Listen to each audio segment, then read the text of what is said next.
कुछ महीनों पहले नेपाल के रिमोट एरिया में 9000 फीट ऊंचे पहाड़ की चोटी पर ये हॉस्पिटल कुछ ऐसा दिखता था।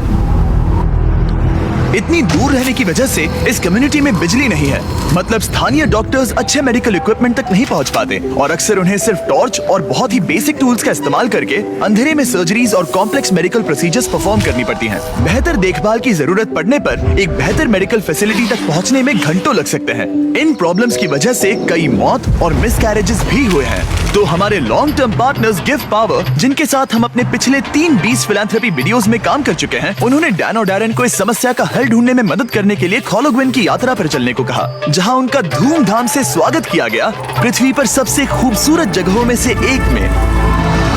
पहली सुबह डैरेन की मुलाकात संजय नाम की एक स्थानीय गिफ्ट पावर इंजीनियर से हुई, जिसने उसे नीरा के बारे में एक दुखद कहानी सुनाई। उस गांव की एक महिला जिसने ठंड के मौसम में मेडिकल फैसिलिटीज और इक्विपमेंट की कमी के कारण अपने बच्चे को खो दिया था। उसे सबसे करीब के बर्थिंग सेंटर तक बारिश में चल के जाना पड़ता था और क्योंकि बर्थिंग सेंटर दूर था, इसलिए वो सेंटर तक नहीं पहुंच सकी और उसे बच्चे को खोना पड़ा। और सरकारी फंडिंग की कमी के कारण इस अस्पताल को कम से कम 2030 तक बिजली नहीं मिलेगी। अगर अस्पताल अच्छी बर्थिंग फैसिलिटी के साथ चालू होता तो फिर मामला पूरी तरह से अलग होता। डैरेन जानते थे कि हमें जल्दी कुछ करना होगा ताकि ऐसा दोबारा ना हो, तो वो मेलिसा से भी मिले, ग्रीन प्रोग्राम की फाउंडर, जो इस विशाल प्रोजेक्ट को पूरा करने में मदद करने के लिए ढेर सारे स्टूडेंट्स और वॉलंटियर्स को लेकर आई।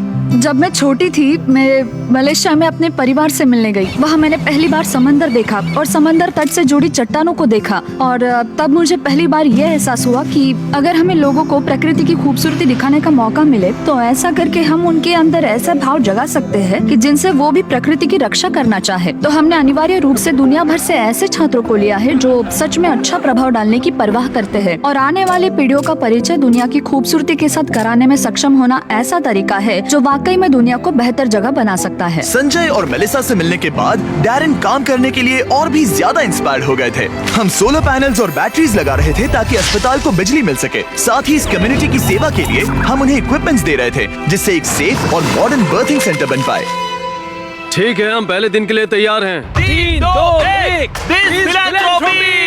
टीम काम पर लगने के लिए बेहद एक्साइटेड। ये कंप्लीट करने के बाद हम यहाँ पर खोदेंगे। चलो चले। पहले दिन के अंत तक टीम सारी खुदाई और वायरिंग का काम पूरा कर चुकी थी। मैं ये बयान नहीं कर पा रहा, लेकिन इस गांव के लोगों के बारे में कुछ तो बात है। उनकी प्रामाणिकता, उनके दोस्तानेपन और उनके खुलेपन ने मुझे कुछ ही दिनों में ऐसा एहसास करवाया जैसे मैं उनके परिवार का ही हिस्सा हूँ। जैसे ही हम इस घर की ओर बढ़े, कोई अंदर भागा और उसने आग जलाई और वहाँ से धुआं निकल रहा था। हमें नहीं पता कि क्या हो रहा है, लेकिन वो हमारे लिए चाय बना रहा था। ये अदरक वाली हिमालयन काली चाय है और मैंने अपनी पूरी जिंदगी में इससे बढ़िया चाय कभी नहीं पी। यही यहाँ की संस्कृति है। ये लोग वाकई में बहुत काइंड और वेलकमिंग है और हम जहाँ भी जाए वो हमारा ख्याल रखना चाहते हैं। उन्होंने हमारे लिए अपने घरों के दरवाजे खुले रखे हैं। इन्होंने हमें रहने के लिए एक कमरा दिया ताकि डैन और मैं यहाँ आराम कर सकें। लेकिन कंस्ट्रक्शन शुरू होने के कुछ ही समय बाद डैन बीमार महसूस करने लगे। मुझे बहुत ज्यादा बीमार महसूस हो रहा है, तो मैं पास ही के अस्पताल में चेकअप करवाने जा रहा हूँ। इसका मतलब वो खुद ही एक्सपीरियंस कर पाएंगे कि इलाज करवाने के लिए इतनी दूर जाना कितना मुश्किल होता है। जैसा कि आप देख सकते हैं, यहाँ पर सब कुछ लॉक्ड है और ये कड़वी सच्चाई है। अगर आप आसपास के किसी गांव में गंभीर रूप से बीमार हैं, तो आपको अपने सबसे नजदीकी हेल्प सेंटर पहुंचने के लिए भी 7 घंटों की यात्रा करनी पड़ेगी। खुशकिस्मती से वहाँ पर एक नर्स थी जो उनका चेकअप कर पाई। ये है कारुना, जो स्थानीय कस्बे खोला गाँव में एक नर्स है। ये मेरी चेकअप करने आई है। लेकिन क्योंकि बिजली नहीं है, इसीलिए वो सिर्फ बेसिक चेकअप ही कर पाई। वो इस नतीजे पर पहुंची कि डैन की तकलीफ है गाठी। हाँ, मुझे गाठी हुआ है, जो एक दुर्लभ नेपाली बीमारी है। दरअसल ये मामूली सर्दी जुकाम है। लेकिन इतने बड़े कम्युनिटी के लिए अक्सर इससे भी ज्यादा सीरियस केसेस होते हैं, जिनके लिए इमीडिएट और कॉम्प्रिहेंसिव ट्रीटमेंट की जरूरत होती है, जो कि अवेलेबल नहीं है। इस प्रोजेक्ट पर सब कुछ निर्भर था। टीम पहले से ही दबाव महसूस कर रही थी, इसलिए जब तक डैन आराम करता, टीम ने काम जारी रखा।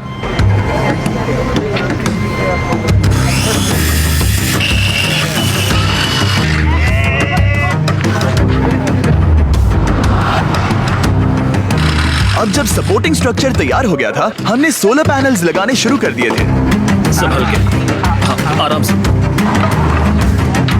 टीम की कड़ी मेहनत के कारण हम स्केड्यूल के आगे थे, तो डैरन ने संजय के बारे में और जानने के लिए समय निकाला। जब मैं ऊपरी हिमालय में काम कर रहा था और उपकरणों की मरम्मत कर रहा था, तो हमें पता चला कि इस गांव में बिल्कुल भी बिजली नहीं है। और जब हम यहाँ पहुँचे तो मैंने देखा कि एक बच्चा सोया था और वहाँ एक लकड़ी के बॉक्स में आग लगाई गई थी।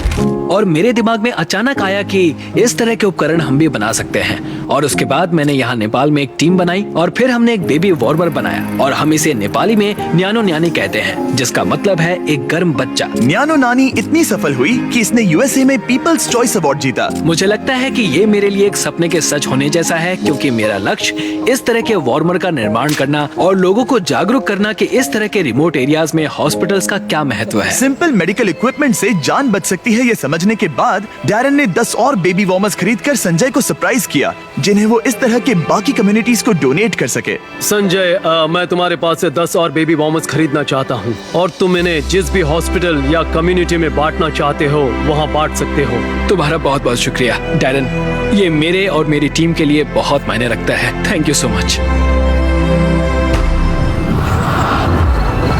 सिर्फ एक दिन बचा था, हम कंस्ट्रक्शन पूरा करने के बहुत करीब थे और पूरी टीम आखिरी सोलर पैनल पर साइन करने के लिए एक साथ आई।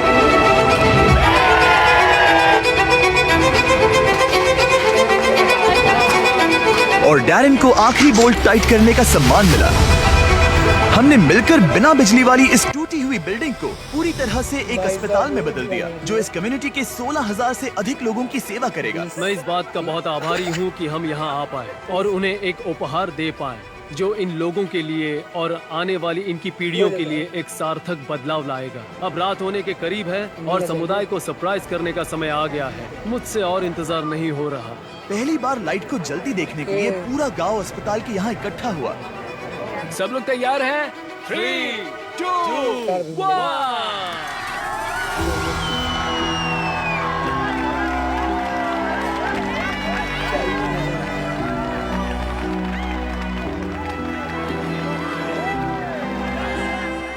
किसी कम्युनिटी में पहली बार रोशनी जलते देखना एक बहुत ही खूबसूरत एहसास है, और इससे इस समुदाय के साथ शेयर करने में मुझे बहुत अच्छा लगा। अगली सुबह संजय ने नीरा को वापस अस्पताल बुलाया ताकि वो उसे अपने बेबी वार्मर्स के साथ सभी नए इक्विपमेंट्स भी दिखा सके। आज उसके अंदर एक उम्मीद जागेगी कि जिस दौर से वो गुजरी, उससे किसी और को कभी गुजरना नहीं पड़ेगा। वो इस बर्थिंग फैसिलिटी के लिए बहुत खुश है। क्यों करते हैं? संजय से बात करने पर हमें पता चला कि भले ही वो नेपाल से हैं, लेकिन वो कभी एवरेस्ट पर नहीं गया और इस विशाल पर्वत को देखना हमेशा से उसका सपना रहा है। इसीलिए आखिरी सुबह हमने उसे एक सुनहरे मौके के साथ सरप्राइज करने का फैसला किया। हम एवरेस्ट के इतने करीब आए हैं तो वहाँ जाना तो बनता ही है।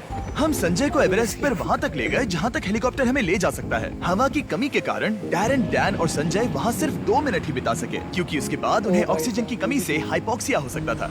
डैरन और मैं आज तक कभी एक साथ इतनी ऊंचाई पर नहीं आए हैं। मुझे तो यकीन ही नहीं हो रहा। एवरेस्ट को देखकर संजय भावुक होकर अपने घुटनों पर आ गया। मैं बहुत खुश हूँ। यहाँ आना मेरे लिए एक सपने की तरह था। और एक बार फिर से मैं हमारे पार्टनर्स गिव पावर और ग्रीन प्रोग्राम को ये सब के लिए शुक्रिया करना चाहूंगा। ऑब्वियसली ये प्रोजेक्ट बनाने में बहुत मेहनत लगी, तो अगर आपको इसके बारे में और जानना है तो डैन ने इसका बिहाइंड द सीन्स वीडियो बनाया है, जिसका लिंक डिस्क्रिप्शन में मिल जाएगा।